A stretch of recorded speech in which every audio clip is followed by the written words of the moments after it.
This is a wonderful opportunity for some information to be given out. There are some wonderful people going to speak with you this afternoon. I would just like to preface this with saying this is an afternoon of information. It's an opportunity for us to have a time to take a look at how we think and how we feel about certain issues going on in our country or possibly going on in our personal life.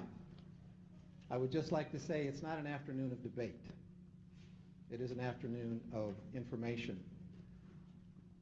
It is very, very touchy in some places. There is an opportunity for us to learn something, to see something, and maybe to discover something. So actually what I'm asking is that we have an opportunity this afternoon to keep an open mind, have an open thinking about the possibilities of what is happening in the world and in this country. And there will be an opportunity for you to question both Ted and Brice at the end. Today we will have a Q&A.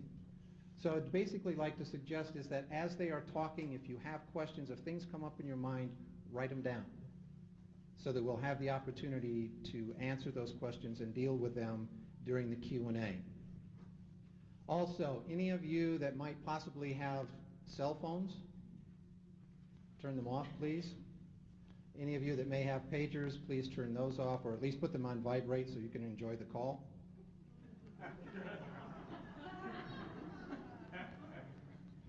Okay? The bathrooms. I know we're going to take breaks this afternoon, so the bathrooms are at the end of the hall down here. Have that on your mind. Please, no cameras. Anybody have a camera? Please, no cameras. And no recording equipment. We're taking care of all of that. And just so that you will know, we are shooting from the back of the room and from the side. You will not be seen. If anyone has any considerations about that, we will not, just take that out of your mind. Consideration, they're going to be more about the people that are talking up here. Even when you're doing the question, you have questions and that sort of thing, don't worry about it. We're not going to be videotaping you, okay? And with that, are there any law enforcement people here? Local, national, federal, worldwide? If so, would you please identify yourself? Pardon me? MIBs? Or wannabes, I don't know. Is that what you were really saying? You wannabes, All right. So we've taken care of that part of the legality of all that worldness or wonderfulness there. I'm just going over my list here and see if there's anything else that... who am I? Why would you want to know that? And who are you? I'm not paranoid, but who are you?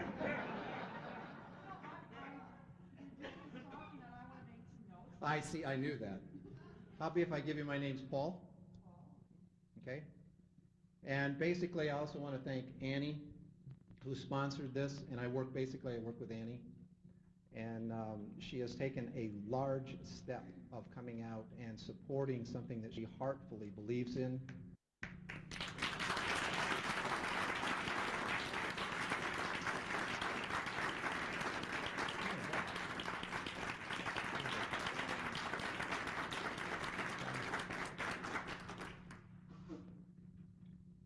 Einstein made a statement one time of saying, and I'm going to paraphrase it because I can't remember it verbatim, but he made the statement that it is basically impossible to prepare, it is impossible to have peace when a world is preparing for war. I would just say that to each and every one of us today to look at where the peace is within ourselves. The peace, the harmony, and the opportunity to take in information that will be given today, that we might be able to move our life forward and then move the world around us forward. And that's really kind of what this day is about. So, with no further ado from Paul, who I would like to introduce to you right now is Ted Gunderson, who is going to share some information with you. After Ted has finished, there will be like a 10-minute break, and then we'll come back and Brice Taylor will be talking with you. Then we will have another break, and they will have Q&A because we understand that, you know, the backside can only take so much as the brain is trying to assimilate things. So, with no further ado, Ted Gunderson.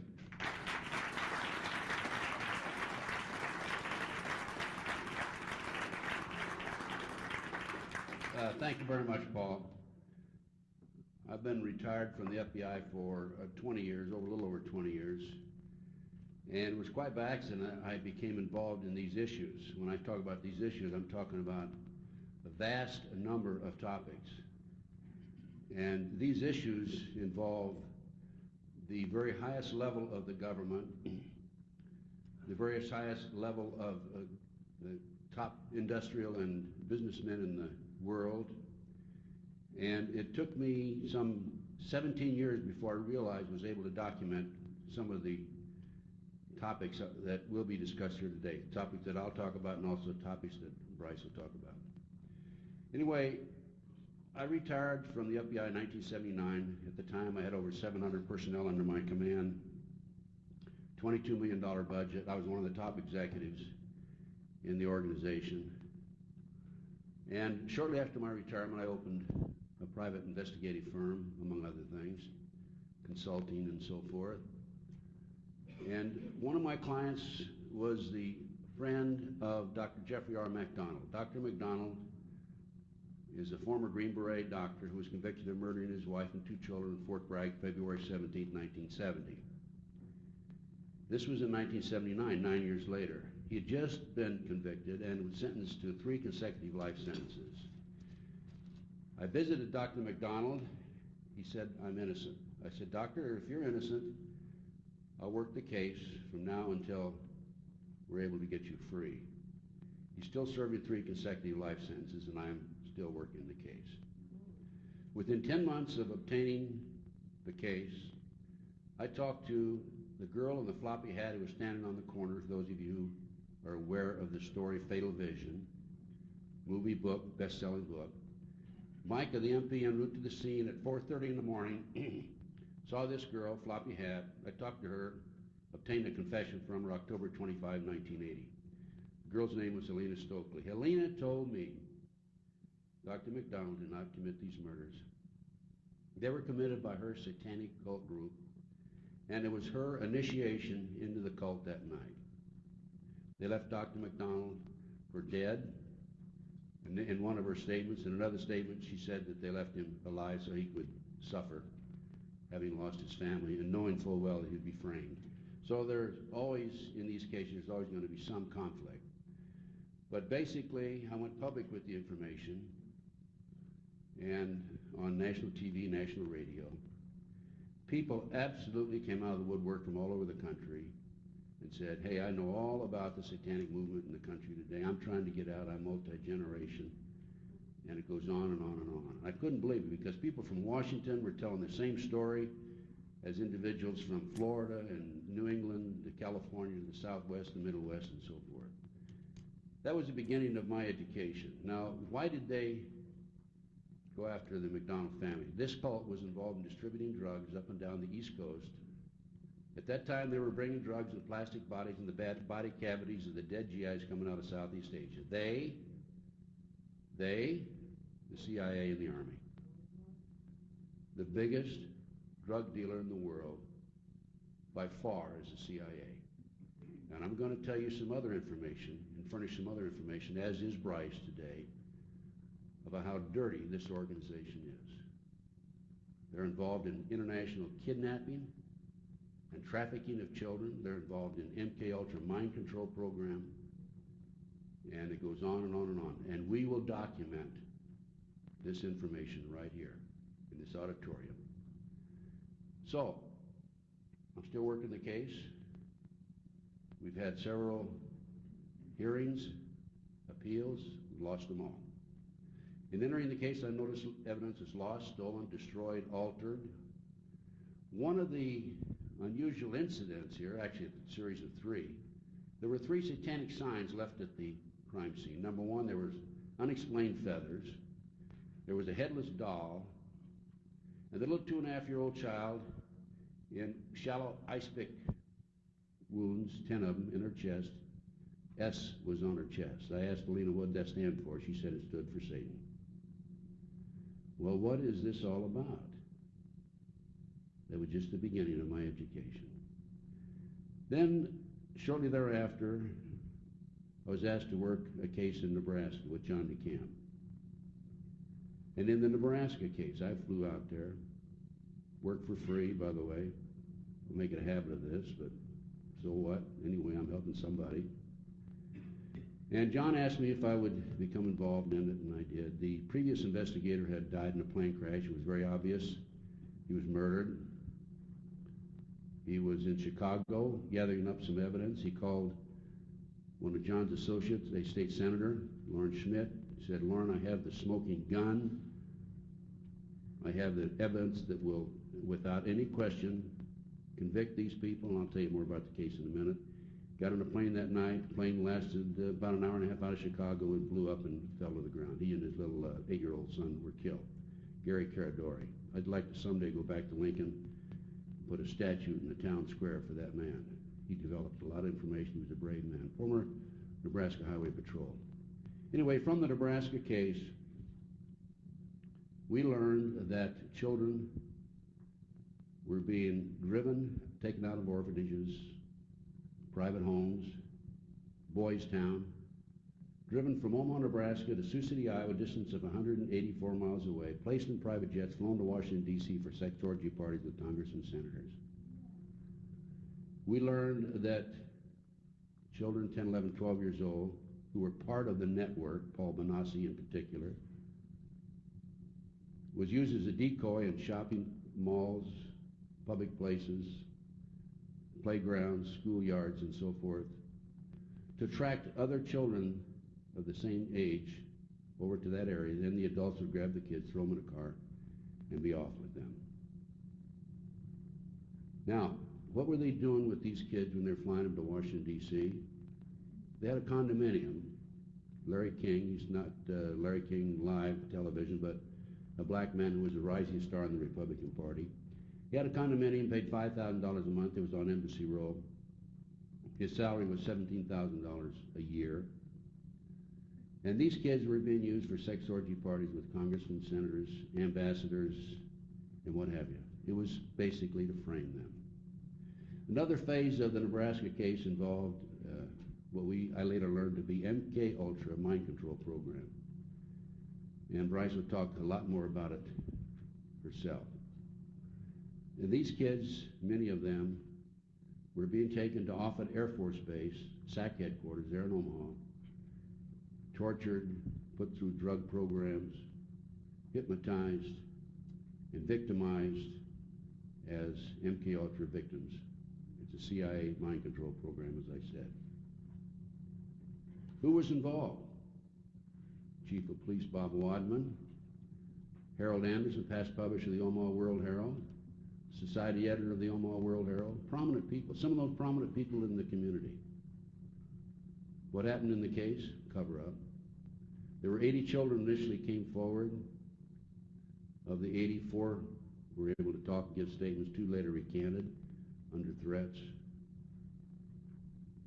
And as I said, this involved, among other things, kidnapping, murder, satanic ceremonies, MK Ultra program. People have said,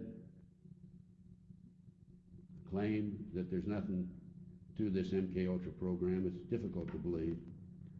But I have some material which I'll be glad to share with you. This is an item that's available through my research. It's right out of the Library of Congress, obtained through the Freedom of Information, actual government memoranda as to the MK Ultra mind control program. Next. This is obituary of Sidney Gottlieb, and if you can read right there, he talks about being the founder of the MK Ultra mind control program. The next picture of Dr. Jolly West, psychiatrist. By the way, he died in January, and Sidney Gottlieb died in March, I believe. And he talks about, or this article talks about his involvement in drugs and cults and the mind control program. Anyway, this is an outgrowth of what I ran across. Put the next slide on. Just some of the documentation involved. This is an article out of the Washington Times. Top Japanese politician linked to Spence. Craig Spence was a CIA agent who was used to set these ambassadors and public officials up. Next. Homosexual prostitution probe and snarls officials of Bush and Reagan administration. Washington Times also, June 29, 1989. By the way, Paul Benassi, who is one of the main witnesses, you can keep flipping them, in the case, Paul Benassi has drawn the inside living quarters of the White House. Public's not allowed there. Another article, power brokers serve drugs, sex at parties, bug for blackmail. Go ahead.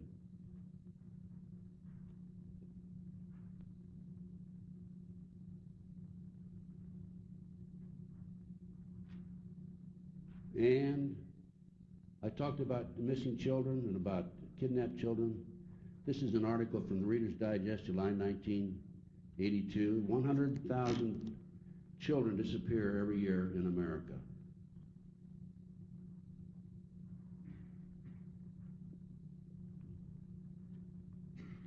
This is beginning of documentation that our government is involved in kidnapping children.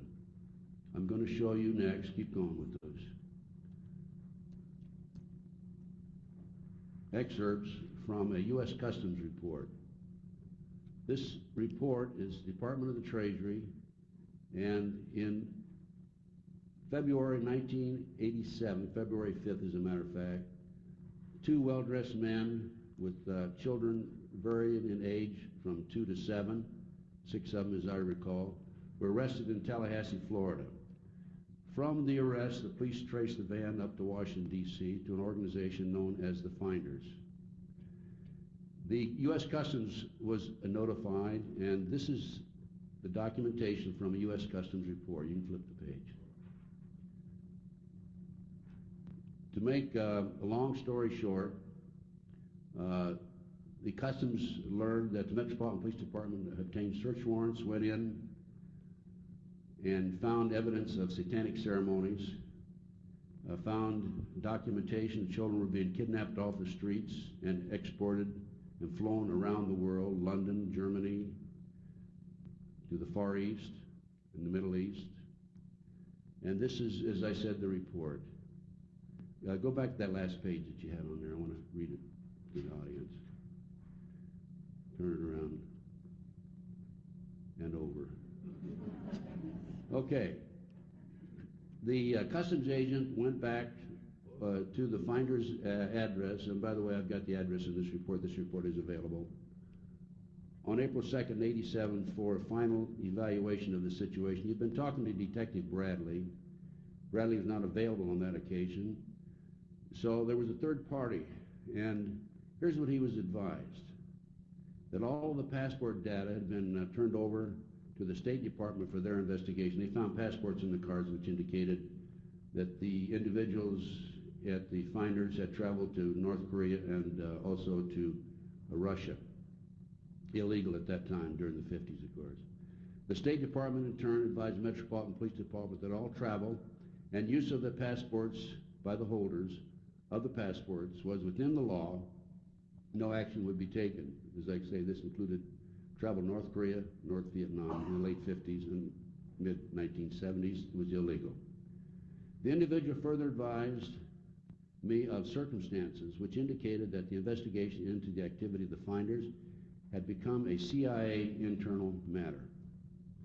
The Metropolitan Police Department report had been classified secret and was not available for review.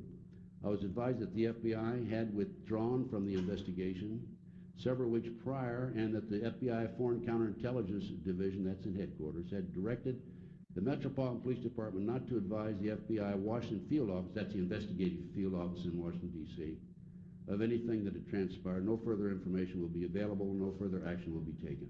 Case closed. In researching the Finders, I learned that it had been a covert CIA operation since the early 1960s. Their main mission kidnap and transport these children around the world. You can just go on, keep going. I've gone through that whole report.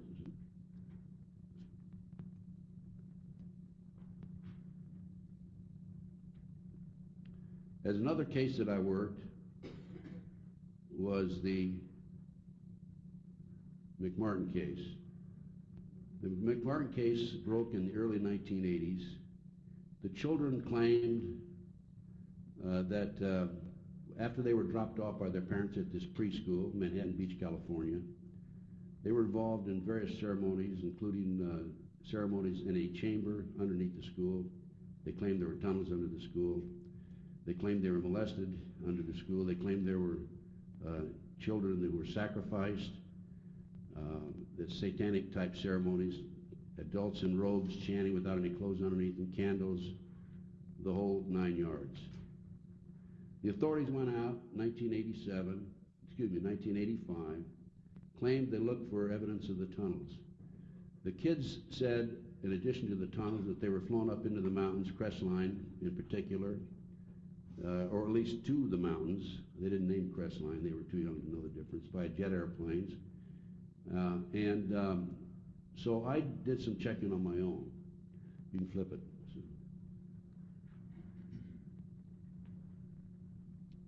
And as a result, in the early April 1991, I gained access to the property. And from the access, I hired archaeologist, Dr. Gary Stickle, at UCLA. He brought in a team of individuals, professionals, and we dug for tunnels under the school. Whereas the authorities could not find the tunnels and subsequently stated that the children were hallucinating, there's nothing to it, we found the tunnels ourselves. And these are, Sue, I think we're kind of out of order there. Can you kind of watch me and we can, Brice, can you kind of watch me because, huh? Well, they were in order. Okay, this is an example of the school. We went out and dug it up and went down and looked into the cross of the dirt. What happens is when you go take a cross section straight down, you can see foreign dirt that had been filled into the tunnels. Keep going, Sue. That's the entrance of the tunnel under the Dog West classroom. Keep going, Sue. Now, the interesting fact here is that these avocado roots were live. There was a dead avocado root over here, which meant that the entrance to the tunnel, there was a 9-foot entrance that had been cut as so. Keep going, Sue. Upside down. Other way. Yeah, keep going. The other way.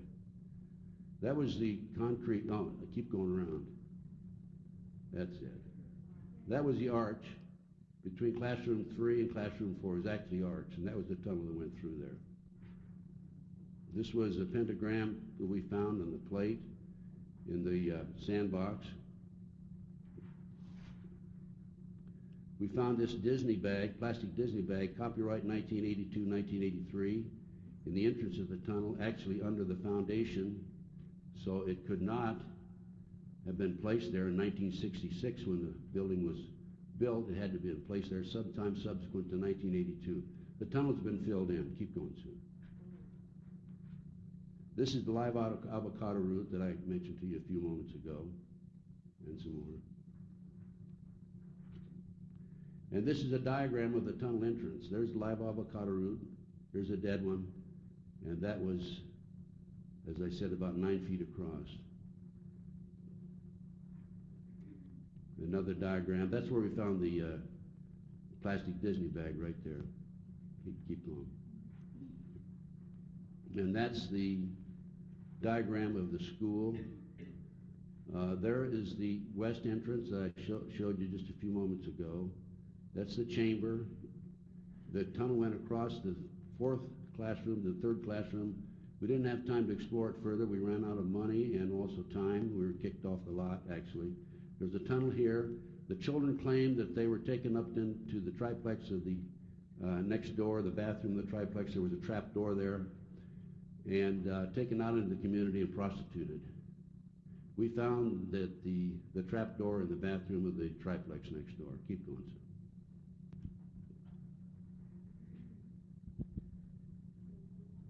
They keep going. The kids said that they were taken up into the mountains, flown up into the mountains. I had an informant that told me that she had an idea where the children were taken. Abandoned satanic site now, by the way. And this was up in Crestline. These are pictures of the site. It was built on the side of the mountain. Just keep going, sir. It was impossible to see it from the street. You could only see it from down below, and it didn't mean anything because it was so many miles away, or from a helicopter or an airplane. You can see the massive size of it. The street was over on the top there, so anybody driving down the street could not have seen what was going on down here. This is, I'm sure, where some of the ceremonies were taking place of the kids who were flown up there. Keep going. That's probably, I don't know what that is. That's, but I think it's about 9 feet across. What would that be, sir? Altar? Okay.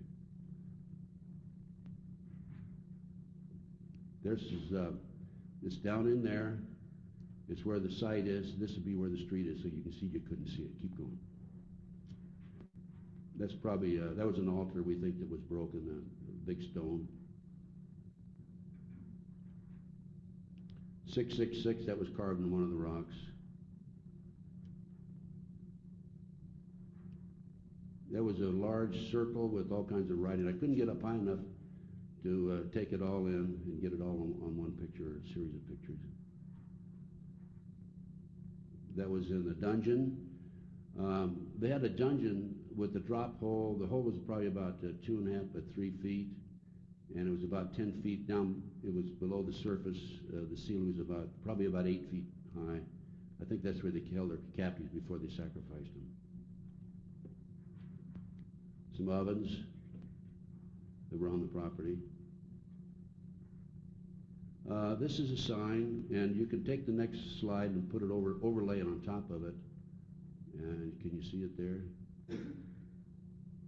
Oh, turn it around. Turn the overlay. Yeah, that's it. And this is one of the signs that was there. Can you read that up there, Sue? Yeah, read it out loud.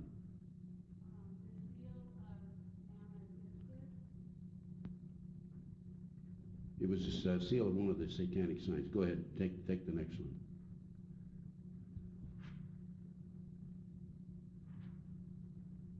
And put the overlay on top of it.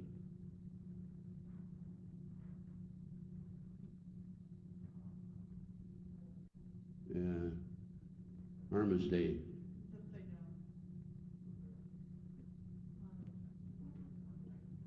Okay, that's all right. Go on to the next slide.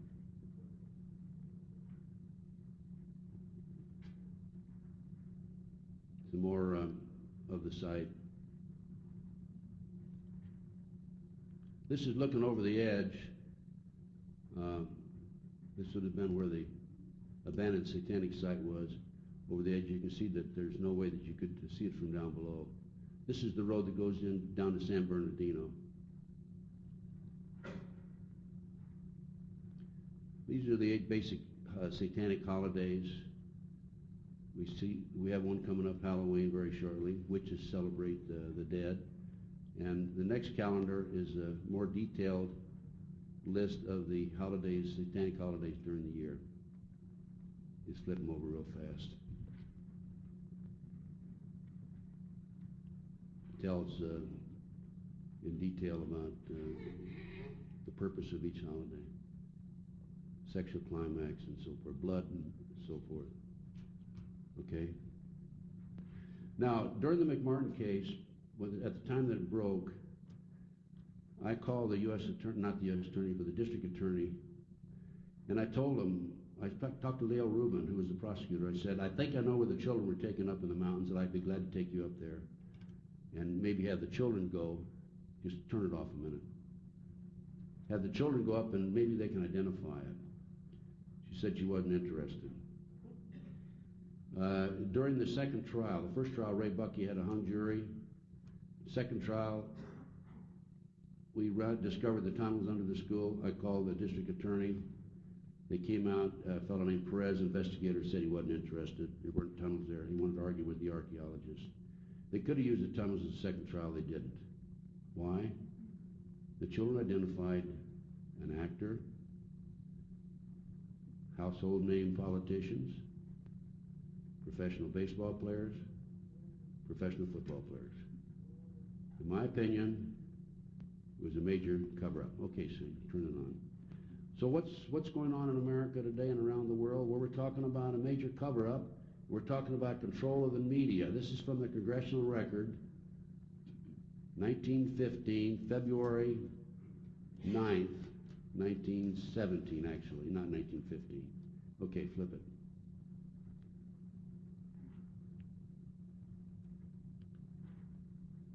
And that's a continuation of page 2, Congressional Record, February the 9th, 1917. Okay, go ahead and put the next one on. We're going to read a little bit of it here.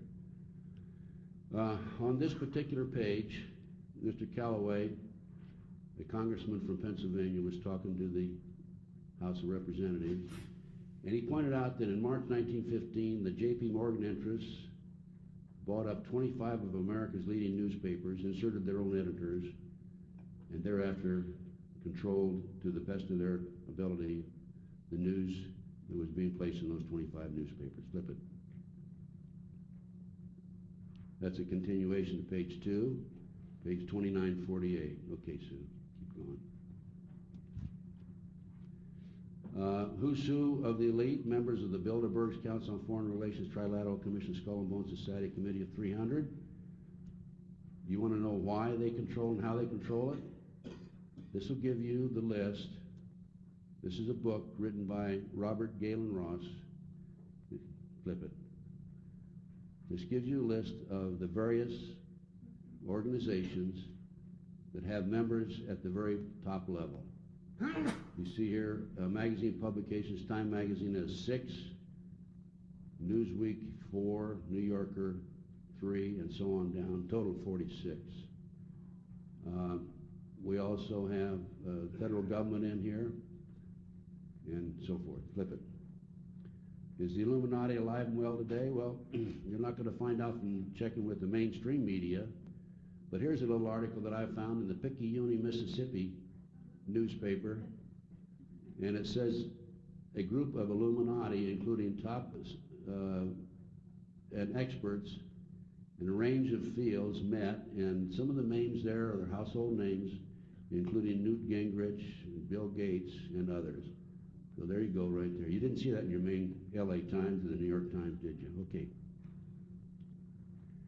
I mentioned that I've been involved in this research for 20 years, and up until about 2 to 3 years ago, I used the term loose-knit satanic cult drug network. It was only after one of my lectures in Las Vegas, I talked about the McDonald case itself, and a man came up and handed me this book, Pawns in the Game. This explains what's going on in America today. We're talking about the Illuminati. Flip it to.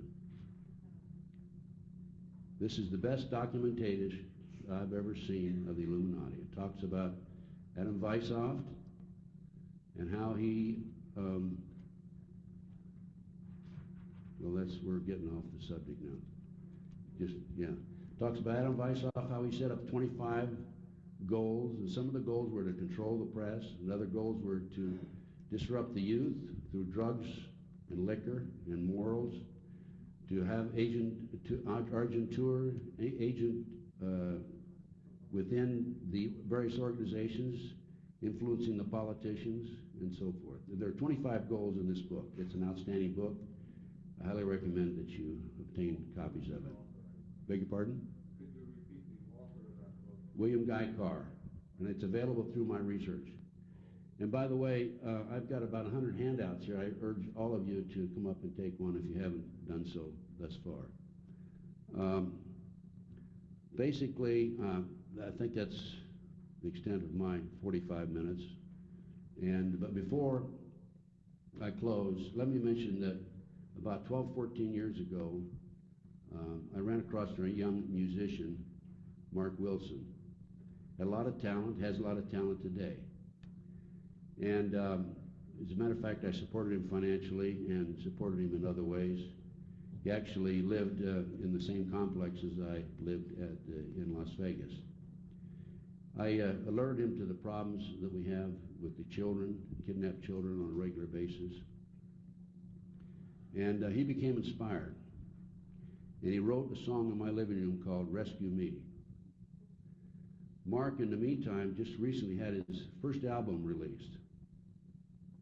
He's on the top 10 records in a number of radio stations around the country. This album is available to you. If you want to order it, you can drop a check off for $12 up here after the show today. And I'll get it to you, name and address, or just write me a check and I'll send the CD or the record to your address. 1/10 of the proceeds of this CD will go to a trust called Missing Children Trust. And we're going to set up a real organization to look for the missing children. Now, you're going to tell me that the National Center for Missing and Exploited Children doesn't look for children? National Center for Missing and Exploited Children is a joke. It's a part of the Department of Justice, being financed through the Department of Justice. They have a multi-million-dollar budget. They have a staff of, who knows, 20, 30 people. I've been in their office. They have found through the years, and I've known for them to be in existence at least 20 years, I think 95 or 96 children. You give me that money, and I'll tell you what, I'll find 95, 96 children in 1 month. You remember? Thank you, sir. You remember they used to put the kids' pictures on the milk cartons, and they took them off? I contend, I don't know, I can't tell you why, I contend too many kids were being located through those milk cartons. Your federal government doesn't want you to find these kids, because your federal government, particularly the finders, the CIA organization out of Washington, D.C., is the biggest motivating factor behind the missing children in this country today. Why? Well, there's several reasons. Kids are used for body parts, sex slaves. They're used for the satanic ceremonies. And a 10, 11, 12-year-old blue-eyed, blonde-haired kid will sell on the auction block outside Las Vegas, outside Toronto, Canada, and a barn in Lincoln, Nebraska. These are the 3 locations I'm aware of, for $50,000. Paul Benassi, a young man who was willing to come forward on the Nebraska case, has attended these auctions. He attended 6 such auctions in Las Vegas, Nevada. The fewest number of children there were 6. The highest number were 36. The auctions took place near a landing strip. Foreigners came in with turbans on and took these kids, put them in the plane, put them in campers, who knows where they went from there. 100,000 children disappear. I have personally filed formal complaints to the great FBI about the finders being an organized international child kidnapping ring. They have yet to come out and interview me formally and get my documentation, which, as I pointed out to you, is a U.S. Customs report. Now, the great FBI, they can tell you how many bank robberies, how many kidnappings, quote, end of quote, their kidnapping figures, how many cars were stolen last year, and what have you. They claim in the kidnapping department 75 to 80 children a year. That's a joke. They can keep track of cars, they can keep track of bank robberies, aggravated assaults, but they don't keep track of how many kids disappear every year. And that's by design. Anyway, Mark Wilson became inspired, having made the mistake of hanging around me for too long. And he wrote this song in the living room, my living room. And I think this song, we're promoting it. I think this song is going to go. Now, what I'd like to have you folks do, get this CD. You can order it today, $12. Actually, normally it sells shipping and handling $15. And take it and call your radio station and tell your radio station you want them to play this song. It's called Rescue Me.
right. I would like to reintroduce Mr. Ted Gunderson, and he is going to say a few words about our next speaker. And he knows her much better than I do, so he can tell you a lot more about her. Ted.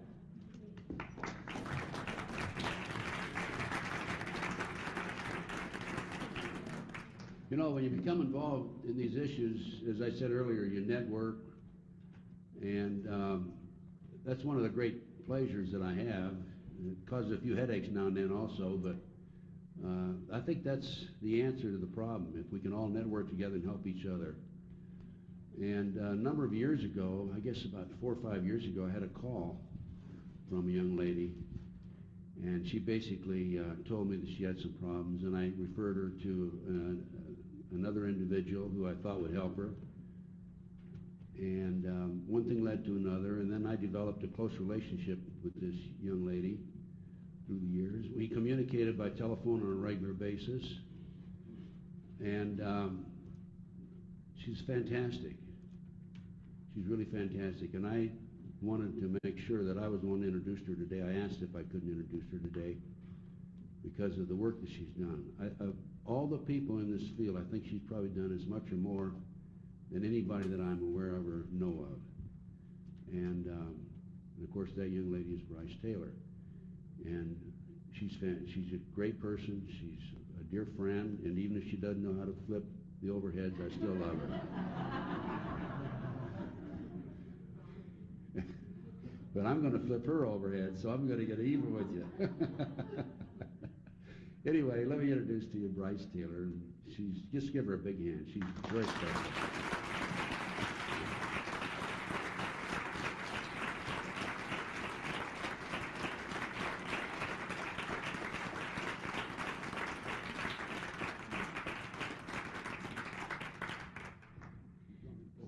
Yes, it'll be a little bit. Thank you, Ted.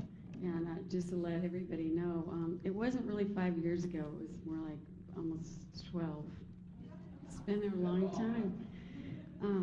But time goes by fast these days. And this is an incredible opportunity for me to be here back in Pasadena, where my home was here in California.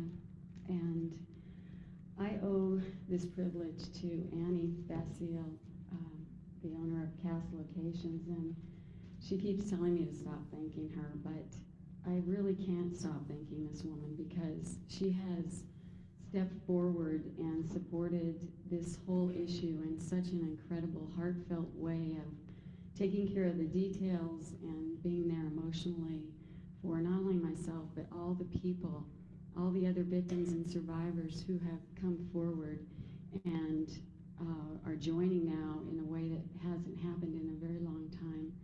And so, Annie, I would just like to thank you. And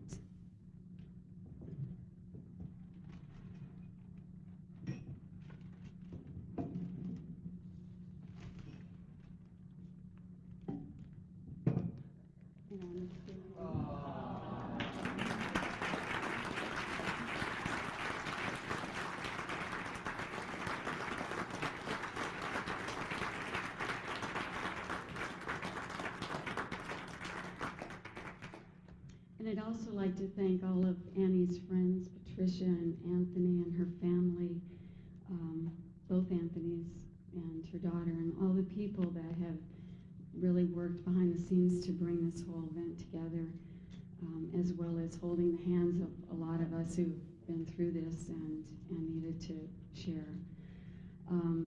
When the press release went out saying the Hollywood business owner supports mind control survivor, it was just an incredible healing for not only myself, but all of us that have been through this, as people now not only take us serious for what all we've been through, but also are willing to step forward in an effort to end these atrocities that have gone on behind everyone's backs.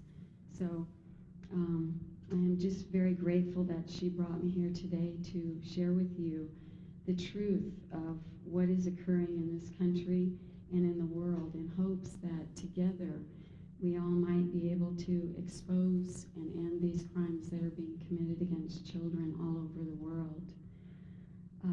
And I will share today with you my truth as I know it, so help me God. And so I just wanted to state that I'm grateful for the healing that I was able to come up with, which seems at times to be miraculous coming from where I've been. And I owe that in a great deal, that gratefulness to the Holy Spirit and to the God that has led and guided me through this whole entire thing to bring me here now. And it is kind of pretty an amazing thing that I'm speaking in Pasadena, where nearly 12 years ago, I was in a therapy group here for people that had multiple personality disorder.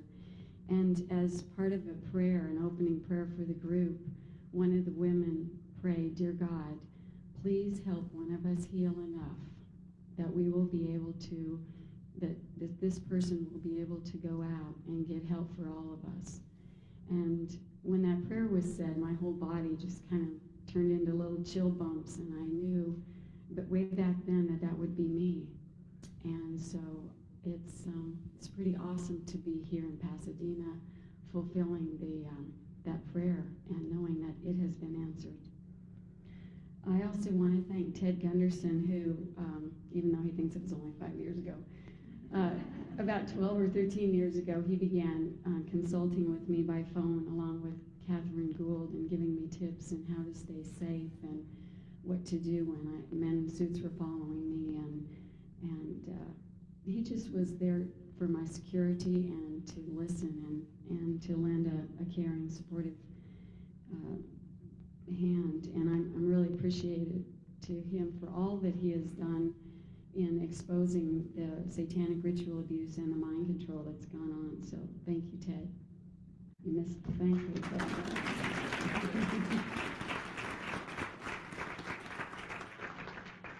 And I'd also like to thank the LA Women's Commission Task Force on Ritual Abuse that's still in operation today. That were, when I was living here in California, I was a member, as was Ted, and together we worked to strategize on how to, first of all, be able to identify what the problems were of all these people, children, women, and men coming up with all these memories, and then what to do about it. So I'd just like to say that that organization is still in operation today, and there's still a core group of dedicated people working with that. Should you want some further information, there's a booklet up at the table. I'm also a member of the ISSD, which is the Study of Dissociation Group, and NASA. Claire Reeves is here today, Mothers Against Sexual Abuse, and I'd like to just tell a little story on Claire. The first time I met Claire was, I don't know, how long ago was that? Probably about 8 years. Anyway, it was one of her debuts for her organization. She was speaking, and during the break I took her aside and started downloading all this government information of all the stuff that I've been involved with the presidents and Henry Kissinger and Bob Hope. And she was smoking a cigarette, and she was so nervous that she picked up another one, and she was smoking 2 cigarettes at once. So the stress has definitely been there, and Claire Reeves has been a person who has stayed in the battle, and so I just want to thank her and to acknowledge all of the wonderful work that she's doing. I'd also like to thank Brian Devereaux and Arizona Wilder, who are now really coming together to support survivors and to, as Brian is so adeptly informed about a lot of the mind control history and how a lot of this Illuminati and New World Order agenda has begun in Arizona, who is really standing forward and speaking out about what she knows and what she saw at the top. It's going to take all of us speaking together as our little pieces of what we were involved with all fit together to really actually make the bigger picture of what has been hidden from society all these years. So just want to thank Arizona and Brian. And I'd like to thank Lynn Ma Sharman, who started it's an advocacy committee for mind control survivors called AIGS Mind Control. And Patty Wren is here today as the United States representative of that organization. And I feel honored to be able to be the spokesperson for this group of dedicated women who have really documented, compiled survivor data in ways that has allowed for the research to continue and for us to be able to identify the programmers and the programming sites and the places that are most heavily involved. And so there's information up at the table about AICS mind control, and I would urge you all to pick up a flyer. And there's also a booklet that's pretty awesome that has a lot of the pictures of programmers that have been identified. It's right here on the table, so you might want to look at that at the break. It's pretty revealing. And I would like to thank all of the people who have gone before. Many of the survivors that I was in group with are no longer living. Stress or whatever happened, many of them didn't make it. And a lot of the people that in the earlier days, it was quite a danger to be speaking out. In today's world, there are more people who have come out and talked about this, and so the danger and the risk to all of us is much less. I used to have men following me in cars with guns, and all kinds of hideous things were happening. And I won't say that that's all stopped, but I'll say it's certainly got a lot better as we all speak out. And I would like to dedicate my presentation today to my daughter Kelly, who is 21 years old, and due to the intergenerational nature of the Mind Control Project, Kelly was born into a family where she continued to be abused just like I was. And so right now, Kelly is in a mental hospital. And so I would just ask all of you to please keep her in your prayers and to know that we have certainly not educated the psychiatric community or people in the hospitals or the prison systems enough, and that there are so many people who are never going to get free or be able to recover unless this information is taken out and people begin to be educated about what this all means. Her psychiatrist at this hospital maintains that DID, which, if you all know, is dissociative identities disorder, which is the new name that was come up with for multiple personality disorder. And he maintains that it's a rare disorder, and I maintain that it's absolutely very prolific, and that until people really can see what the problem is, the solution is not even in sight. And so there's just a lot of education that needs to be done still, and a lot of information shared. And so to begin my talk, I'd like to state for the first time, it's a little scary, especially in California, that my real name is Susan Ford, and that Brice Taylor was a name that I took in an effort, in an attempt to create safety for myself and for my children and all of the people that were connected with me as I ran and began writing, as Catherine Gould suggested years ago, that I began writing what happened so that as I became more public, I would be safer, and that certainly has been the case. So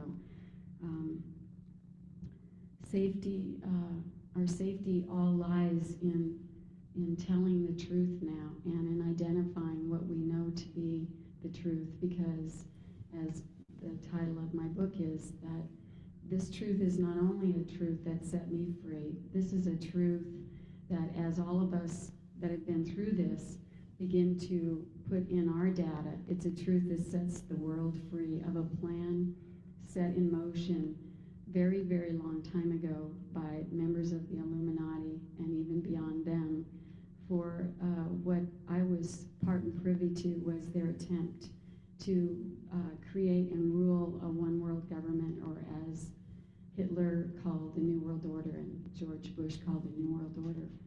And it's through my experience with Henry Kissinger and others that I am very sure, and I will stand anywhere and testify that I know that that the New World Order agenda is very real, and that it's going to take a lot of our efforts to turn it around and to maintain our freedoms.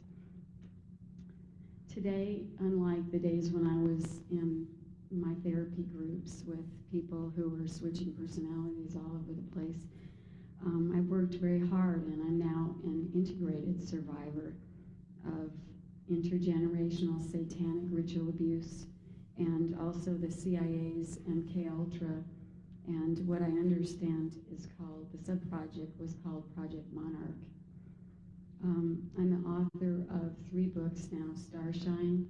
One Woman's Valiant Escape from Mind Control was the novel that I wrote starting in 1991 when I fled California and was attempting to discover what was the problem and why everybody was so interested, men in suits, why they even cared where I was going to therapy or who I was talking to. And so through that book, I was able to put the bigger picture together for myself and novelize it so that people could really understand what I was trying to talk about. I've also written another booklet. It's called Revivification. And Charles Whitfield said to me one day, he said, one day you're going to regret that you named it that name. And sometimes I am, because it's kind of a big word and it's hard to say, but it has a really great meaning. And if you want to look at that book, it's on the table. But it's a recovery, gentle alternative recovery book for people that have been through trauma. So it's a good way to recover memory and to be able to deal with all of that as it comes up. And then my third book is Thanks for the Memories. And that book I started years ago, actually, and it is a compilation of all of my memories that I downloaded out of what Henry Kissinger called my mind files. And so the book that I wrote is just loaded with all of the information that I remembered being privy to within those seeking to bring in the New World Order. So I find it a privilege and an honor to be able to speak out for people like my daughter and my other children and those who are yet unable to speak out for themselves but have also been through the same thing. Normally, the groups that I speak to are mental health professionals, and so we're kind of on the same page, and I really know exactly what they're going to need to hear in order to help the victims and survivors that they're working with. But I know that we have a wide and varied audience here, and it's really very exciting to know that what I always call so-called normal people, like, I get Annie, you're normal, that people that are not been through this are normal, and so it's really exciting to have normal people pay attention and want to know. And I would just like to say to the survivors in the audience that I thank you for being here to support me today, and that I would like to ask you to really take caution that some of the material that I'm going to present may be highly triggering, and that I know that you know how to take care of yourselves. And if you don't, go see Annie. Annie can hold you. No. There's a lot of people here who could support you, and if you need help, then certainly seek out Annie and she'll direct you. I agonized on how I would present this material to you so that you could really understand what has taken most people a number of years as they've researched, to understand really what the bigger picture is here. And I know that it's vitally important today, and I feel an urgency of time that we don't really have a lot of time to be wasting here, that the plan that has been set in motion is ever marching onward, and yet so are all of us who are dedicated to preserving the freedom of humanity, and especially the freedom of the mind.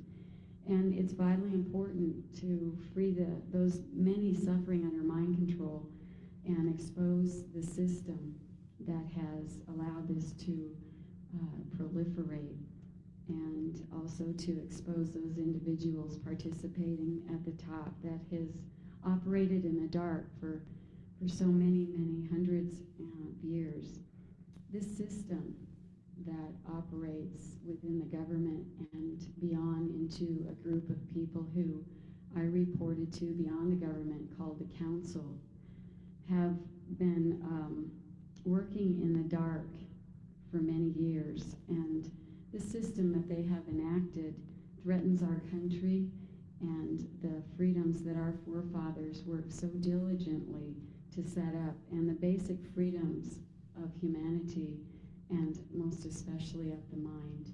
And we're at a new crossroads where we're able to finally understand more about the mind. And as we do that, then we will certainly be able to understand how this has all happened, and we will be able to take the technology that was used to harm, and we can use it to heal. And that is my hope for the future. At the conclusion of the writing of the Constitution, Benjamin Franklin was asked, "What have you wrought?" And he answered, "A republic if you can keep it." He also explained that it would require full use of our spiritual natures and our values in order to keep our country on track. And that was why our forefathers founded the nation as one nation under God. And I know today that many, many people know, they feel that something is vitally wrong. Even the children know that something is really wrong, but most people haven't been able to figure out what. And I think the reason for that will become very apparent to you this evening as I share what has happened in my life and in the lives of my family with you. The bigger picture that I gleaned from years of untangling this web of programming that was put in intentionally to attempt to hide my covert secret use within the government as this tool of the New World Order, kept me endlessly for years doing artwork and journaling the details of the lengthy and often very prevalent and seemed like it was intruding on every moment of my life, flashbacks and abreactions of what had happened. And those things came back, all of the events came back in full sensory magnitude of feeling everything in my body, smelling the smells, being able to hear what happened, and oftentimes I would have visuals and be able to actually see what happened, who was involved. And so what happened was that this programming that National Security Agency guaranteed that I would never be able to remember or tell failed. That's the good news. That's the really good news, because as we all tell, you all, and I'm starting to sound Southern now because I live in the South, but everybody is going to be able to know what they need to do to end and stop this. So it's actually in some ways a gift that all of us that have been through this are able to wake up and tell our very personal and private experiences with world leaders and with people that are affluential and who've had people fooled about who they really are. It's through my personal experiences with Henry Kissinger and Bob Hope, who was my owner, that I am very aware that not only our country, but that our world is way off course, and that in essence is in not only humanity, but also the planet is in very serious jeopardy. And for things that we value, I've found that it's going to take our care and attention in order to be able to bring this back into the right alignment. In the next hour, I'm going to share with you many of the top secret and many of the still classified projects that were hidden and tucked neatly away from public scrutiny by so-called national security and within my own mind in these so-called mind files. And these events that I witnessed are contributing to the loss of freedoms of our country and of the citizens of the United States and the world. And they allow for the intentional torture of children to be used as a non-paid slave labor force. And this isn't just a handful of children from California or from Nebraska.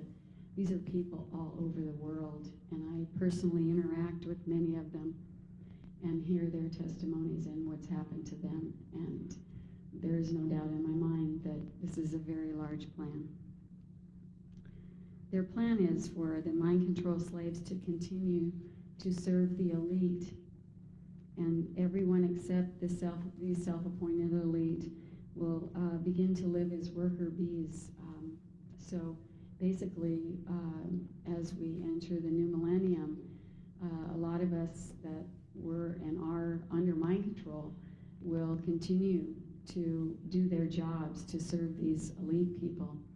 And with all of the targeted frequency satellites and all of the ways that they know how to manipulate brainwaves through that targeted energy, they have some plans for all of you to only be able to think to a certain level.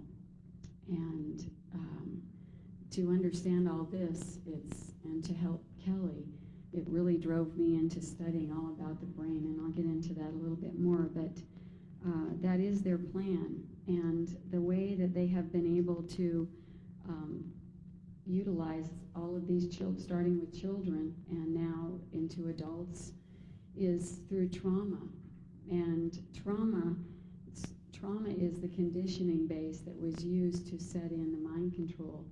And the trauma done very early on is something that actually splits and shatters the psyche of a small child who is unable to withstand that much torture or trauma at a satanic ritual or through sexual abuse in family or whatever the list of all the different traumas. What happens is that when that happens, the mind splits into different segments, and it's sort of understanding all of this really demystifies all of the sensationalism that has been publicly portrayed about multiple personality disorder.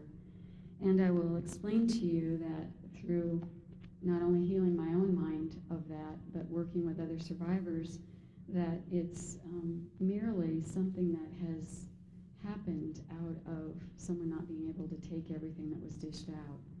And so it's like the mind erects amnesic barriers around information and different scenarios so that as a protection, when that thing happens again, that event, then the person will kind of go down that path in their mind. And the programmers knew all about this. This was not some happenstance programming that just was done in some kind of an experiment, although the experiments were ongoing. And as many of you already know, and those of you that don't know, during Nazi Germany, during the war, when all these people were in the concentration camps, we had people like Joseph Mengele, and many of the Nazi doctors and scientists were actually doing mind experiments and brain experiments on people in the concentration camps. And all it took for me was to go to the Holocaust Museum in DC and look at the pictures, and I knew that that was true as I watched the people being experimented on with all this brain research that they were doing. And the information that these Nazi doctors gleaned in the concentration camps was what has been the foundation for what they're doing here today in our country. And for you to understand how that has all happened, our government, actually the CIA, flew a lot of these doctors, the perpetrators, after the Nuremberg trials. Instead of being prosecuted, they were given immunization from prosecution. And our CIA actually flew these Nazi doctors to our country and gave them immunity and set them up with research grants and all sorts of mega funding in our universities and military bases. And they continued not only their further research on the mind, but they also continued their expertise on programming people within the military, within NASA, people that are out of the private sector like myself, where I was certainly not part of the military or any intelligence group, but because of the intergenerational nature of the group of people that they needed the population to use, I believe that I was selected. And so we have now civilians being taken without their knowledge and awareness, not only to major universities, but also to military bases around the country and the world, where they are put under mind control with very sophisticated technology that I will get into more later. So, I'm sure you're asking, how did I wake up? How did I know about this? And I began to wake up in 1985. Up until that time, I thought that I had an incredible family. I thought I had the best family in the world. Certainly, we had just about everything that I needed. And then when I married, I had a wonderful husband and beautiful children and anything money could buy. I lived in a beautiful neighborhood in Agora Hills, which was located just a block from Bob Hope's ranch. We were strategically located, but during all this time, I thought I had a very perfect life, and I had no idea I'd ever been abused. And to let you know how it feels to be under mind control and hear about ritual abuse and mind control, I can share my experience where I was attending Pepperdine University working on my degree in psychology, and I attended an international psych conference where Catherine Gould, who, as many of you know, was a therapist who's worked with ritual abuse, DID patients for a very long time.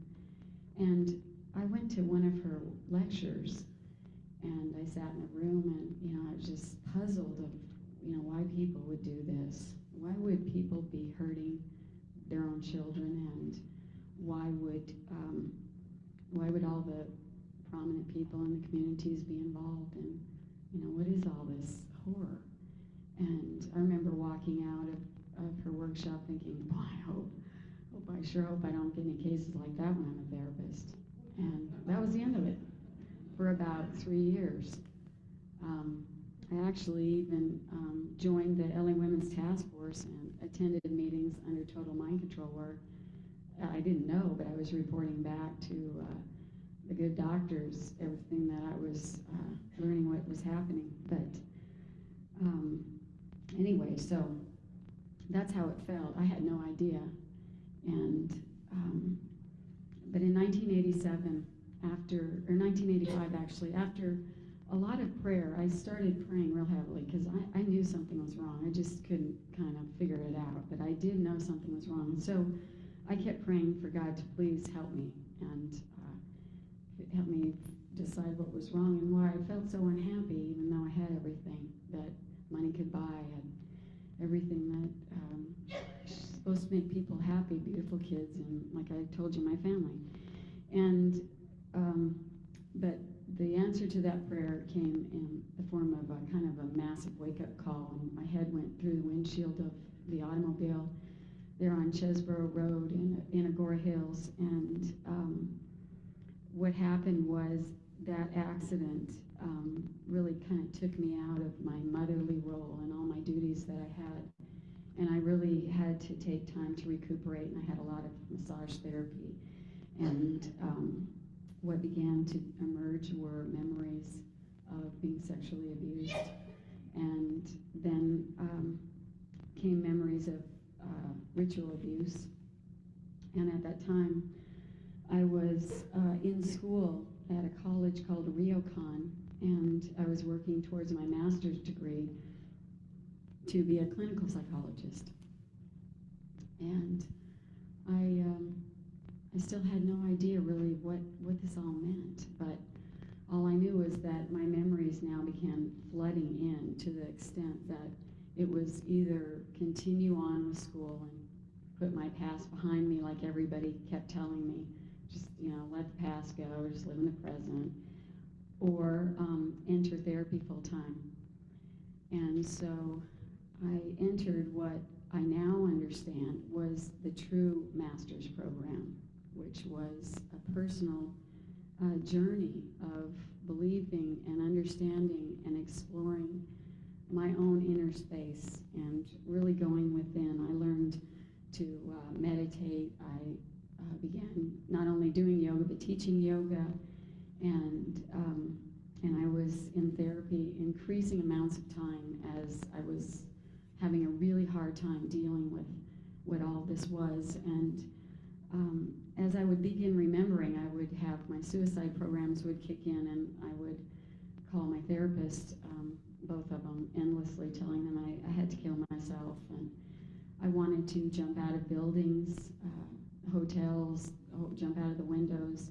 And when the memories began really threatening and emerging even more, I would cut and burn my arms in an attempt that I would do what my programming was commanding, and it was an attempt, a very sophisticated attempt, to take my attention away from what was really coming up in the form of national security memories, and certainly by cutting myself, that would make me have to focus on something else. But I'm sure that the reason that Henry Kissinger and others picked me was not because I was stupid. And although in those days I felt, as they had created, I felt really ugly and I felt stupid. But I was able to figure out pretty quickly that this was programming, and this was something that I needed to figure out how to get around. And so as I began working in therapy with all of the ritual abuse, the systematic abuse that happens to children,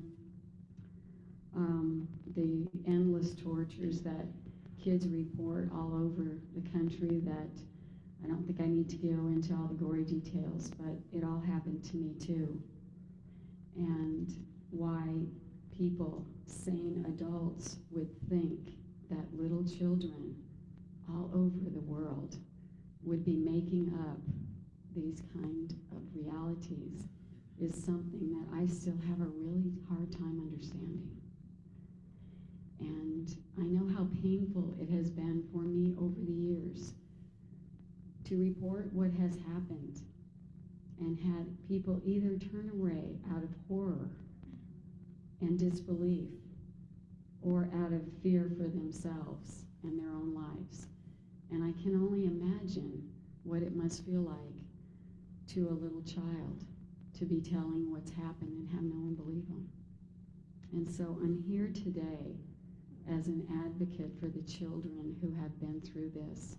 And I will tell you that the satanic ritual abuse is not some religious fanatics that are going off the deep end. It's very systematically and intentionally done as trauma conditioning to shatter the base personality so that very sophisticated equipment and programming can be laid in over that so that a person, a child, can be put under total and complete mind control and be totally unaware of what their own reality is.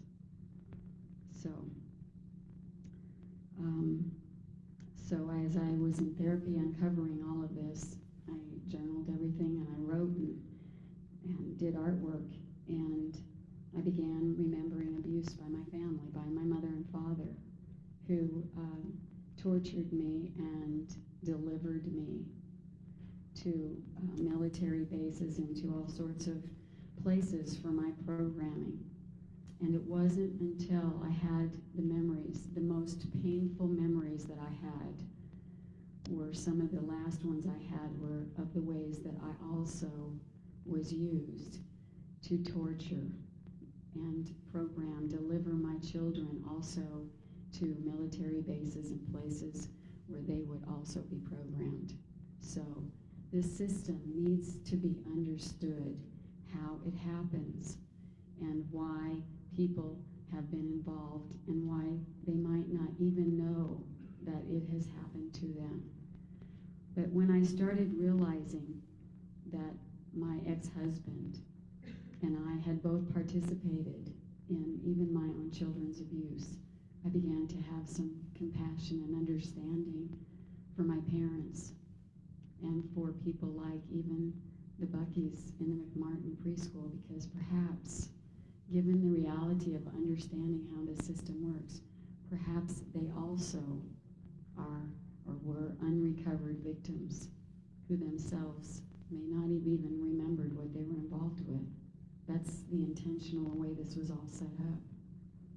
So as we're able to really come to a higher level of understanding how the system works, we're going to be able to bring the kids and the adults suffering still, bring them recovery and tools for helping.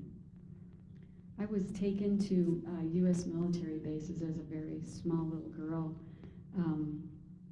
where I was programmed, and I met for the first time one of my father's uncles in Long Beach, and his name was Charles Lilly Horn.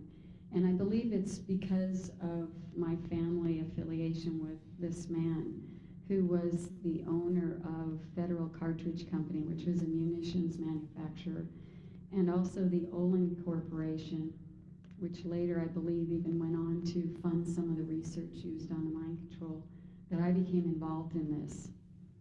And so I also had my grandfather, who was mayor in Correctionville, Iowa, and was held different political positions over the years. And so through the intergenerational structure, I was actually taken back to Iowa, and I was involved in satanic rituals there at the hands of my father and my grandfather.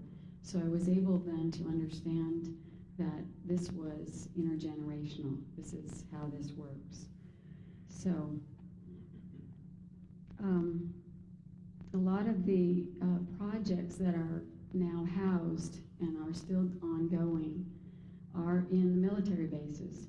And some of the ones that I can name for you that I was taken to personally are NASA bases, UCLA Neuropsychiatric Institute, where I was programmed to report to Dr. Jolyon West, who was working in conjunction with Henry Kissinger to lay in my very sophisticated national security protected, they thought, programming.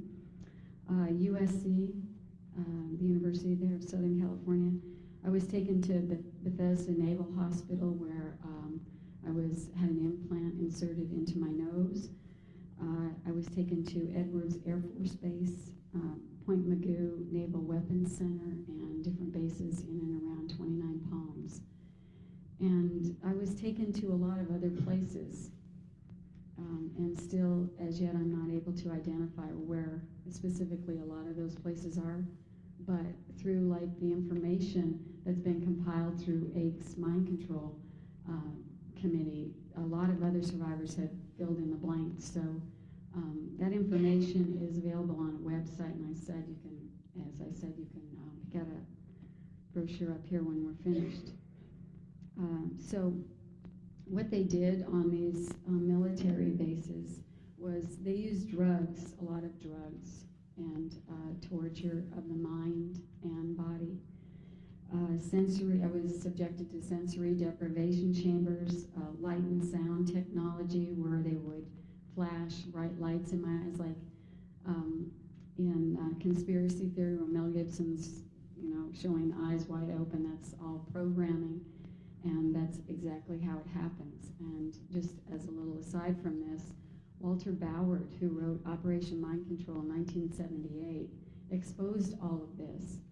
And because of the massive CIA cover-up, although his book was made a bestseller, it was bought up out of all of the bookstores by the CIA, and people weren't educated and informed about this, so it continued to go on. But Walter Bauer was actually one of the consultants on conspiracy theory, and so that movie is not fiction, it's fact. And there's a lot of it that's very true for people that have been through this.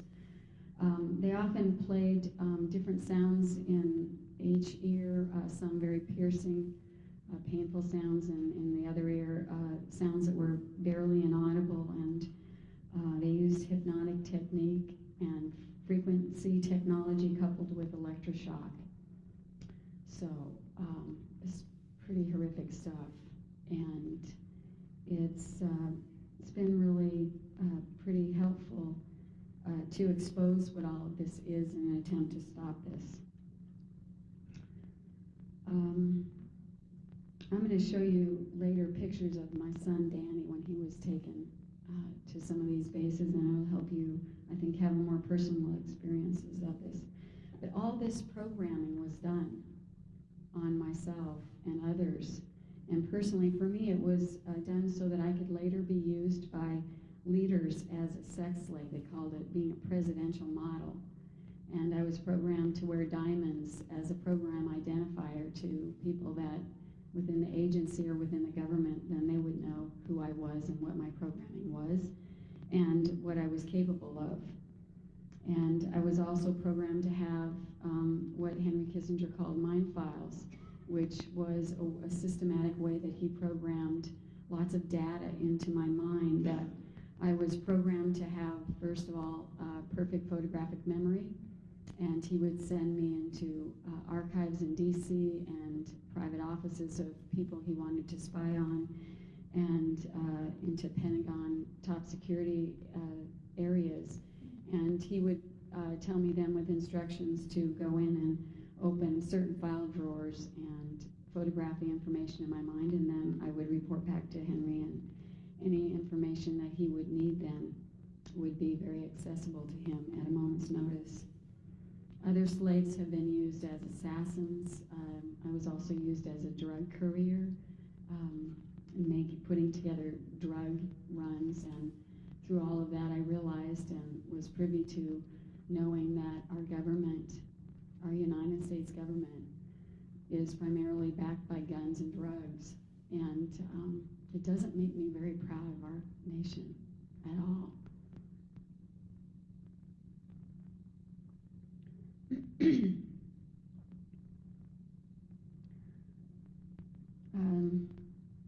So anyway, Henry also programmed me to have a section in my mind files that was a postal system for the elite. And I was sent around to world leaders and to members of the elite families in order that they could be delivered the messages that I had been programmed to deliver, or to retrieve messages or answers to questions about would they cooperate. And then I would deliver the message back that I had gleaned from being flown all over the globe. I would deliver this information back to Henry. And then Henry would report to whoever he was reporting to, and that was the way that they attempted to keep this planet, the New World Order, very organized. And certainly when you have a slave labor force that is programmed never to make a mistake or never tell, it keeps things pretty organized.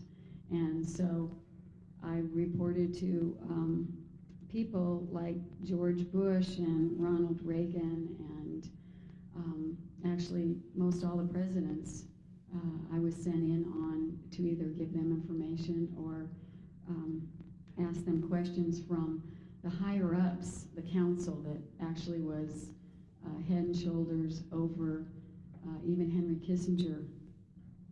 And so I watched as men in suits and tuxedos would meet at the Rockefeller Mansion. They'd bring me in to have sex with people like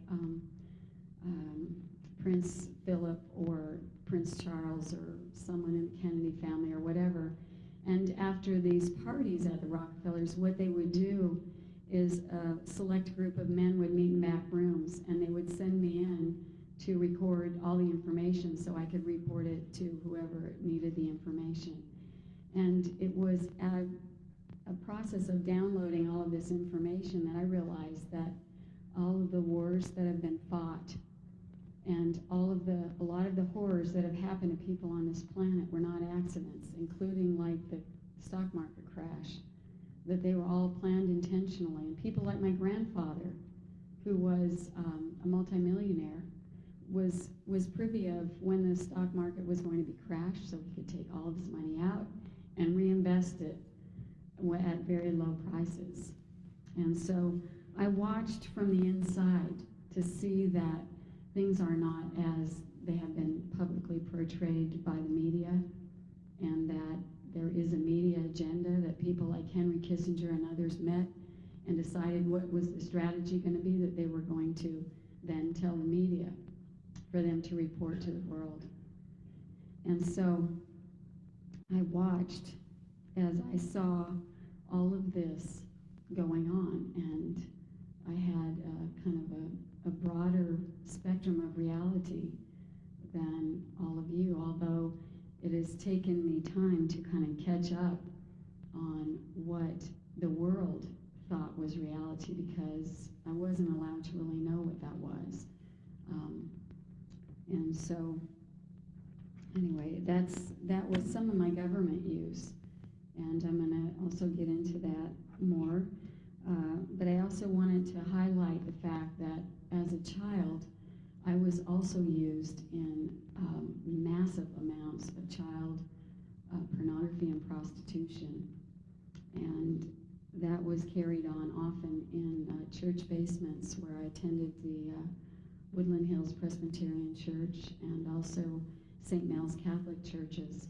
And through either those churches or people that were part of the inner circle of the satanic members of those churches, I was abused and then taken often like to where everyone thought I was going to choir practice, and I would be excused from school and be taken to the choir director's home across the street, and we would all have our little choir robes on and be singing, very angelically, until the men arrived with the equipment.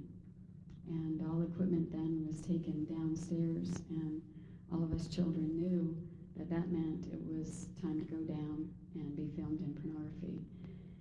And those were also very traumatic events, because a lot of what they were filming was not just sexual acts, it was a lot of satanic rituals. And so I can publicly testify that what these children are saying is reality. And I can also say that I was used even as a child on Ventura Boulevard near the Corbin Bowl to coerce children that were my age into black sedans where the men had TVs and candy and all kinds of things that I was told to lure children into the cars, and they would happen to be shopping with their mom, walking along the boulevard there, and then I would say something like, would you like some candy? And there's a TV in the back of this car, do you want to come and see it? And as soon as this child would approach the car, the men would throw them in the back seat and take off. And then often I witnessed as these children would be kept contained in cages until it was time for their death. And that death was often brought about by through being filmed in pornography and then used in snuff films. And honestly, I can't imagine that we have this many sick and perverted people in the world. But there must be quite a market for this, because there are a lot of us that have reported being a part of it. And so that is where I believe many of the missing children are going to. So what happened to me as I had these accidents in 1985, and then I had another one in 1987 on the same day, April 12th. 9:15 in the morning, both accidents, same date, same time. And it kind of got my attention. I thought there must be something really going on here. And a man in a sedan showed up at one of the accident sites, took pictures and fled off. I thought, there's something, it's very strange here. But in those days, I had no idea what the bigger picture was, nor did the therapists that were attempting to help me figure out what was all going on. But I continued on in therapy, reintegrating many of the child personalities that I had that were programmed within me. And it was in 1991. It was April 10th, real close to the April 12th date again. And I left a therapy session with my therapist, and I went to get in my car, and I opened my wallet, and I looked inside, and there was a dollar bill that had programming numbers, and I had uncovered enough of my own programming to know that what this meant was it was another threat, only this accident I didn't believe was to be an accident. I believed that they were threatening to kill me. And across this dollar bill was the date April 12th, and then it had a series of programming numbers that corresponded to different programs within me. So I was terrified, and I had attempted to explain to my husband a little bit about some of these satanic memories. And I found that when I would talk to him about it, that he would just become very angry. And so I learned not to talk to him about it. And I learned not to tell him about my plan that my therapist and I had come up with to get me out of California and onto the island of Kauai before April 12th. And so that day when I left my home there in Agora Hills, I had no idea that I would never be returning there to my children or my husband or the home and my family that I loved. And once I got to the island, I didn't have any money because I had to leave everything. And so I began using the ocean as my therapist. And I had a person came to me and gave me a light and sound machine. And I was terrified of it because that was the very thing, some of the very things that had been used to program me. And I thought, oh my God, what is this? But this man very patiently sat with me while I re-experienced a memory on it and found that it was much less painful to recover memory with that. And so I sat endlessly recovering memories about governors of California, about Pete Wilson and Reagan and Hope and Nixon and Bebe Rebozo and I mean all the people that I name in my books, the Dodgers, and had I not had the ability to document all of this, I would have thought I was crazy because it didn't really make any sense until I was able later to really put together the larger picture of what this whole New World Order agenda was. And then with that, it started to make sense of why all of these people were involved. So anyway, Ted Gunderson and Catherine Gould kept giving me security tips, and I was running from place to place, trying to stay alive and sleeping on the floors in people's homes that opened their homes to me, and continued to write Starshine. And then later on, over the years, the further deprogramming that I did in memory retrieval, I spent hours just sitting in a meditative state, remembering and detailing all of it in writing, and that's what's in my book. So I won't be able to cover all of that, but certainly I hope to give you the bigger picture, and then with the information in my book, you'll be able to see how I was involved with even more details with all of these people, including people like Alan Greenspan. So one perspective I would like to share with you is that I believe that the mind control is one of the major secret weapons of those people bringing in the New World Order. And as we're able to understand how this works, That's how we were able to go into these places where this stuff is still happening and demand information and demand that it be stopped and identify the people that are still, whether they're under mind control themselves or just disconnected left brain scientists. Whatever it is, it needs to stop, and it's definitely going to take all of us to do this. How are we doing on time?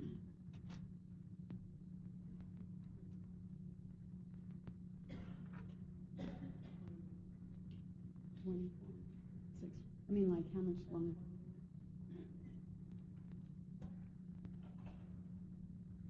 Okay, I wanted to explain a little bit of the mind control enhancements that I had. And one of those was, like I already told you, the photographic memory and the ability to store vast amounts of data for quick recall with the encoded files that Henry Kissinger named with code names. I was a message courier, imputed with specific words and programmed to deliver them to exactly as they were programmed into people all over the world. Total recall of conversation with people and then be able to report it back word by word, everything that was said, including sometimes when there was rooms full of people conversing. Sexual expertise, I was trained at training farms and by all kinds of prostitutes and Playboy bunnies and everything to be the perfect sex slave for Bob Hope, as was Kelly. And that sexual stuff is something that you can read about in my book. I talk about sexual encounters with all the presidents and world leaders, but for you to really understand that Henry Kissinger and others, they knew exactly what these sexual encounters were doing, that they were actually setting up a different brain function, and that once after sex, that when this information was then given to somebody, that then they would be receiving it in a different brain state and would carry more importance. So it wasn't like some stupid little thing they were doing, although I found that most men were very easy to sexually manipulate, and then often they were then through the coercion that happened through myself and others, if they weren't already involved in the New World Order agenda, they were after that. And especially if they were pedophiles and had sex with children, like George Bush, who had sex with my daughter Kelly at a very early age during the time he was vice president. When Reagan was president, I was prostituted to him and Kelly was prostituted to the vice president. And so whether these people are themselves under mind control or not, it needs to be exposed and stopped. I mean, this is just horrific. I was programmed, as was Kelly, as long-distance swimming without tiring so that I could swim between ships, passing information about drug runs, or to meet council members or some of these men that are puppeting the world out in the middle of the ocean at very strategic locations, where then I would listen to their instructions or the information and report it back to those who needed to know. I was involved in a lot of parapsychology and psychic research and remote viewing and telepathic communication studies and experiments. And although the government often makes fun of psychic ability, believe me, way back when, years ago, they were using all of this psychic technology with all of us, remote viewing and asking us, what are they doing in this country? What is this person doing? And also the telepathic communication, where when people wouldn't give me information, I got it anyway because I could read their minds. And so a lot of this is technology that most all slaves have, and these programming things can be put in place with all of the methods that I told you about before. So Bob Hope would have parties, and they would bring in lots of sex slaves, and they would keep people like my children in back rooms for people that Henry called people with alternate sexual preference. And what this means is that they were pedophiles. And so whatever it was they wanted, if it was sex with kids, if it was drugs, alcohol, whatever it was, these people were brought into Bob's parties, and they had already carefully researched Bob and Henry, everything that they would need to know about different people that they then invited to the parties in order to enlist them further in the New World Order agenda. So I was a part of, at those parties, compromising, manipulating, and targeting people as I was programmed. Politicians, presidents, entertainers, judges, foreign ambassadors, leaders all over, just through the sects and through all the different things that I was programmed to do with them.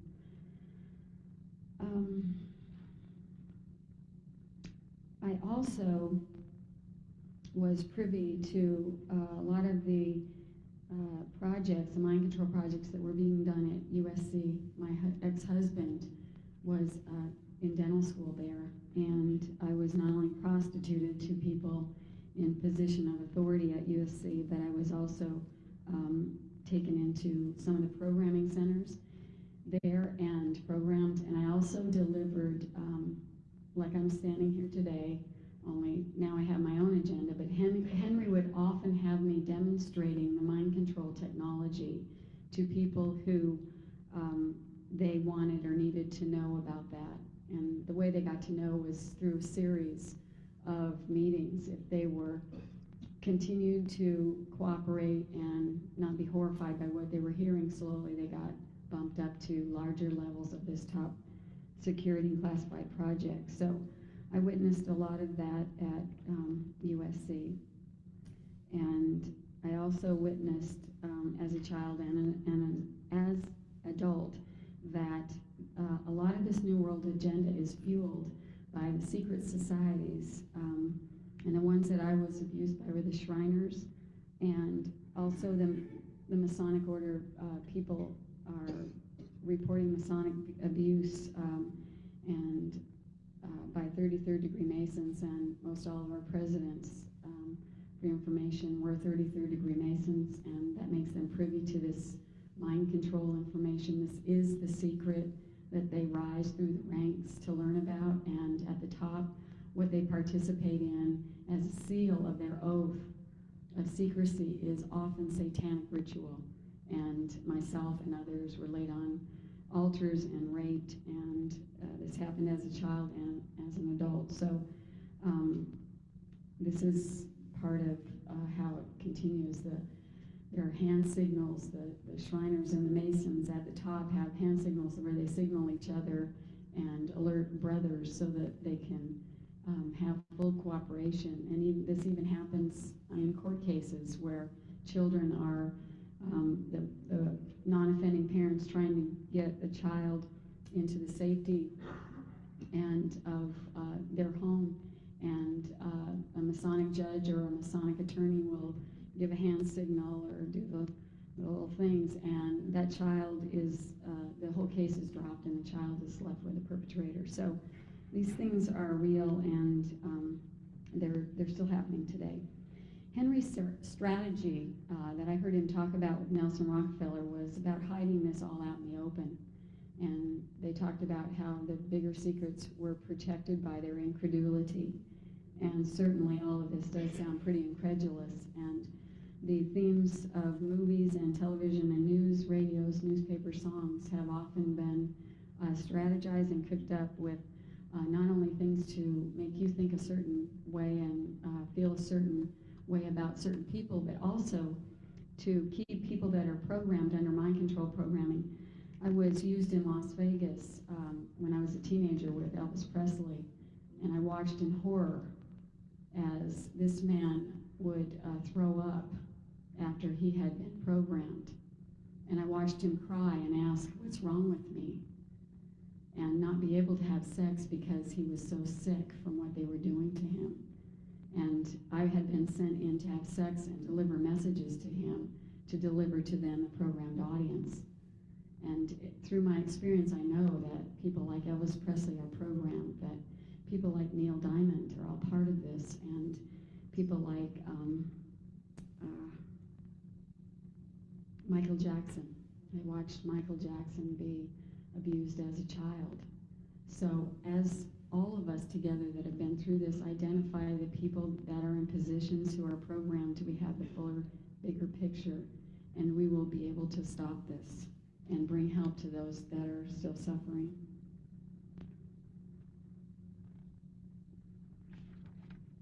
I talked a little bit about being used with Alan Greenspan and the Federal Reserve, and Henry sent me, and they had a very large organized strategy using a lot of the Federal Reserve banks to launder drug money into, and I would be sent to different corporate heads or different people that were part of this with different banking account numbers or where they were to send the money.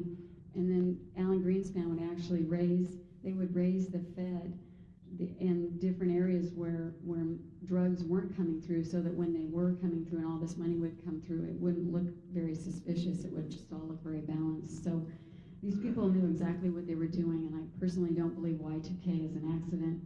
I heard Alan Greenspan say that it was just some mix up with these digits, and you've got to know that somebody that deals with money like Alan Greenspan didn't make any kind of mistake. This is very strategically planned.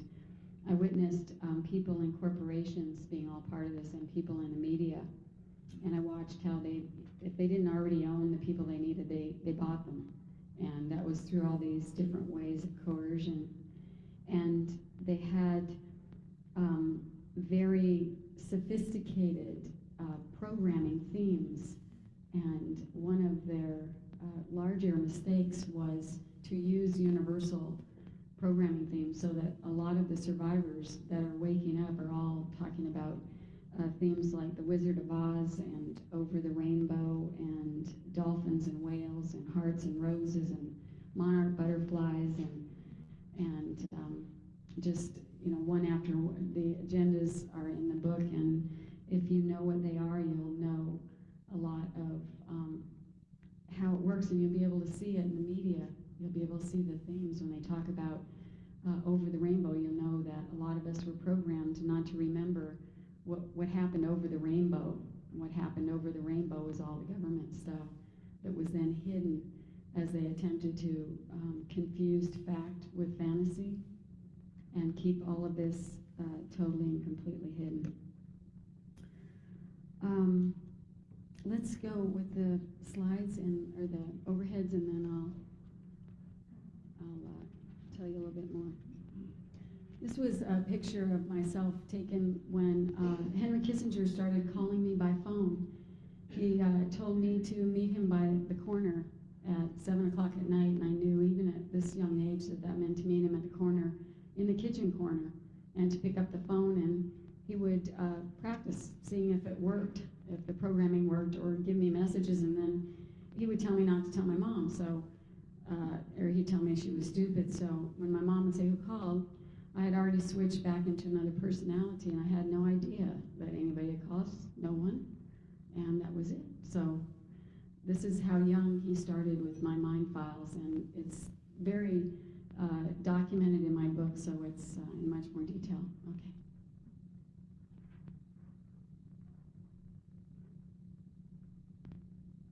Hurry up, Ted.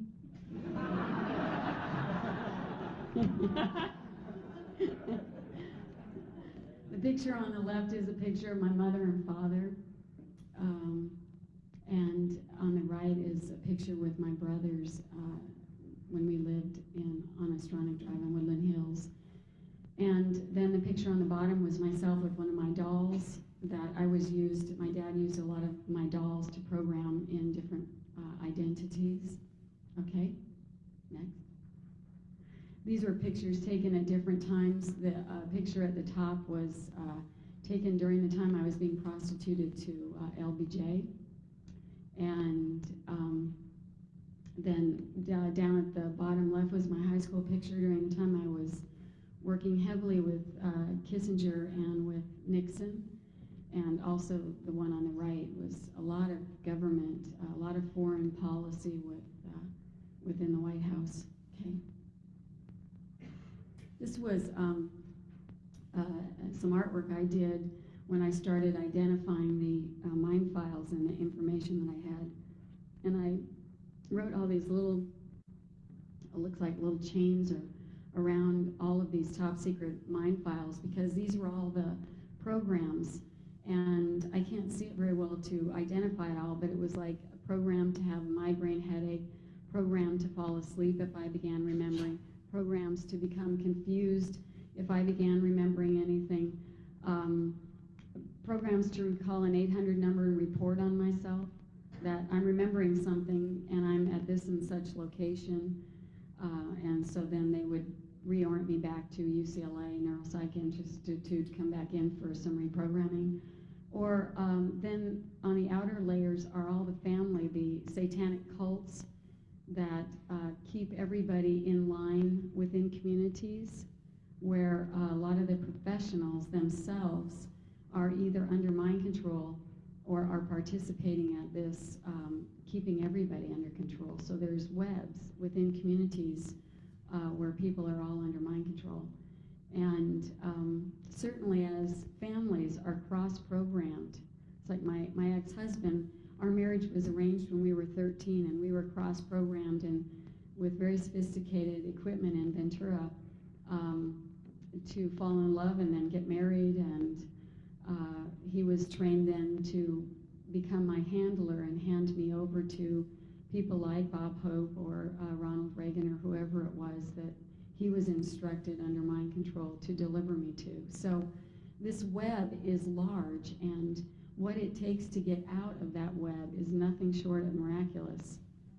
And that's why most of the people that are under this are still in mental hospitals or in prisons or walking the streets homeless, and they are not able to get the help that they need. I was fortunate. I had no idea during that time in